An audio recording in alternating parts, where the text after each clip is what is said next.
નર્મદા જિલ્લાના ડેડિયાપાડામાં ભાજપનો વિજય હુંકાર, આદિવાસી ગૌરવ અભિવાદન સમારોહમાં વિપક્ષના સેંકડો કાર્યકરો કેસરિયા રંગે રંગાયા।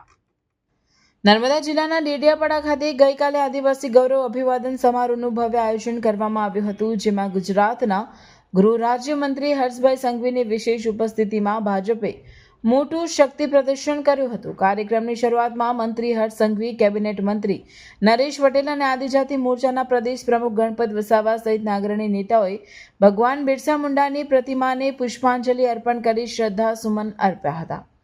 ત્યારબાદ ડેડિયાપાડાથી ખોખરા ઉમર સુધી એક વિશાળ રોડ શો યોજાયો હતો, જેમાં હજારોની મેદની ઉમટી પડી હતી। માંગરોળના ધારાસભ્ય ગણપત વસાવાના સન્માનમાં આયોજિત આ કાર્યક્રમમાં આદિવાસી સમાજના જાણીતા અભિનેતાઓ, સિંગર્સ અને સમાજ સેવકોને હર્ષભાઈ સંઘવીના હસ્તે આદિવાસી ગૌરવ એવોર્ડ આપી સન્માનિત કરવામાં આવ્યા હતા। આ સમારોહ દરમિયાન સૌથી મોટું રાજકીય ઉલટફેર ત્યારે જોવા મળ્યો જ્યારે આમ આદમી પાર્ટી અને કોંગ્રેસના સેંકડો સક્રિય કાર્યકરોએ વિપક્ષનો સાથ છોડી ભારતીય જનતા પાર્ટીનો ખેસ ધારણ કર્યો હતો।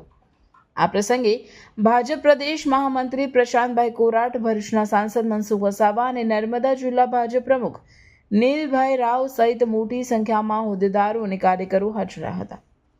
ગૃહમંત્રીએ આ તકે જણાવ્યું હતું કે આદિવાસી સમાજનો સર્વાંગી વિકાસ એ સરકારની પ્રાથમિકતા છે અને વિપક્ષના કાર્યકરોનો ભાજપમાં પ્રવેશ એ વિકાસની રાજનીતિ પર જનતાના અતૂટ વિશ્વાસનું પ્રતીક છે।